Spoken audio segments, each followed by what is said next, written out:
34-րդ անգամ է Արարատ բանկը բաժնետերերի տարեկան ընդհանուր ժողով հրավիրում։ 2024 թվականն են ամփոփում ու թվերով ապացուցում, որ բանկը նախորդ տարի ամրապնդել է իր դիրքը որպես վստահելի, մրցունակ, ռազմավարական առաջնահերթությունների ուղղությամբ կայուն զարգացում ապահովող ֆինանսական հաստատություն։ Պլանային բոլոր առաջադրանքները կատարվել է 100%-ով եւ ավել։ Բաժնետերերի տարեկան ընդհանուր ժողովը բանկի կորպորատիվ կառավարման համակարգի կարևորագույն միջոցառումն է եւ այն հարթակը, որի միջոցով Արարատ բանկը որպես լավ կառավարման մշակույթը կրող բանկ ապահովում է իր բաժնետերերի եւ ընդհանուր առմամբ իր շահագիցների նկատմամբ հաշվետվողականությունը։ Նշել է Արարատ բանկի աշխատակազմի ղեկավար Ալինա Ծատուրյանը։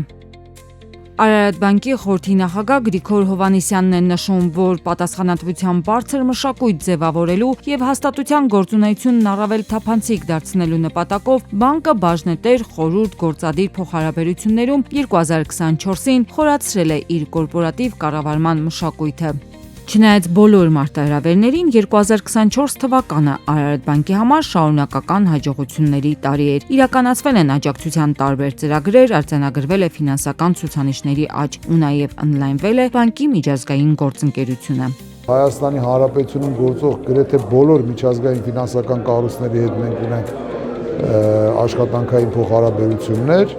եւ այդ փոխհարաբերությունները նաեւ մեզ ստիպում է, որպեսզի մեր աշխատանքները նաեւ նոր որակի եւ նոր ստանդարտների բերենք։ 2024 թվականի տարեկան արդյունքով բանկի ակտիվները կազմել են ավելի քան 419 միլիարդ 489 միլիոն դրամ։ Տարեվերջի դրությամբ հաճախորդներին տրված վարկերի մնացորդը կազմել է 218 միլիարդից ավելի դրամ։ Կենտրոնական բանկը ողջունում է, որ Արարատ բանկի շահութաբերությունը բարձր է ու որ այդ միջոցները ներդրվում են հանուն բոլորի ապագայի։ Բանկային համակարգը Հայաստանի Հանրապետությունում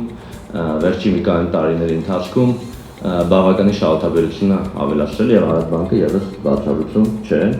ինչը կարծում եմ շատ կարեւոր է կապիտալի համալրման եւ ընդհանրապես ֆինանսական կայունության բարձրացի տեսանկյունից։ Դուք նշեցիք, որ բանկը արդեն 34-րդ տարեկան ժողովն է անում, ինչը նշանակում է, որ Արարատ բանկը ավանդույթներով բանկ է։ Եվ այսպես, հանգիստ կարող ենք ասել, որ Արարատ բանկը պատվով ավարտեց իր 2024 թվականի սոցիալական ծրագրերը։ Վերջ, իհարկե ոչ, սկսենք սկզբից։ Ֆինանսական ցուցանիշներից զատ նաև կորպորատիվ սոցիալական ծրագրերի մասին տեսահաշվետվություն ներկայացնելը Արարատ բանկի համար արդեն ավանդույթ է դարձել։ 2024-ին տասնյակից ավելի ծրագրեր են իրականացրել կրթության, բնապահպանության, առողջապահության, սոցիալական ձեռնարկատիրության ուղղություններով։ Սոցիալական աջակցության ու պատշաճ կառավարման ոլորտներում Արարատ բանկը 2024-ին առաջատարն էր։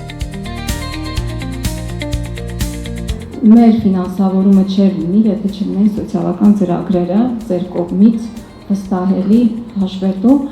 իսկ մեր բոլոր գործընկերները միշտ հանդես են գալիս հաշվետվություններով, ինչը մեր բոլոր ծրագրերը դարձնում է չափելի, եւ մենք լրացուցիչ անգամ վստահ ենք լինում, որ մեր ոչ մի ներդրում իզուր չէ։ Որ Արարատ բանկի կողմից ամենատարբեր ոլորտներին ուղղված ներդրումները իզուր չեն, վստահեցնում են նաև տարեկան ժողովին ներկա գործընկերները։ Արարատ բանկի համագործակցությամբ առհասարակ նոր որակի վրա է դրվում գործընկերության մակարդակը։ Երբեք ոչ մի աջակցության պարագայում մենք չենք ընկալել սա իբրև աջակցություն, իրենք թույլ չեն տալիս սա ընկալել իբրև աջակցություն։ Վերջի տարիներին ավելի շատ ուրախանում ենք բոլոր այն սոցիալական ծրագրերով, որոնք որ մեզ հաջողում է իրականացնել մի շարք ազգանվեր աշխատանք տանող կառույցների հետ եւ իրականում ողջավորությունը հենց սոցիալական ծրագրեր իրականացնելու մեջ է։ Ֆինանսական ցուցանիշները դրանք ամենակարևոր ցուցանիշները չեն։ Շատ ավելի կարևոր ցուցանիշներ են մարդկային որակների, վաղվա նկատմամբ հավատ ունեցող մեր սերունդի կրթման, սերունդի պատրաստման եւ արժանապատվություն ունեցող քաղաքացիների հետ կապված միջոցառումների ծրագրերը։ Արարատ բանկում 2025-ին ձգտելու են այլ ավելի բովանդակային ցուցանիշների, նշաձողը բարձրացրել են ու շարունակելու են ֆինանսական ոլորտում էական արդյունքներ գրանցել հարակից ոլորտներում բազմաթիվ խնդիրներ լուծելու համար։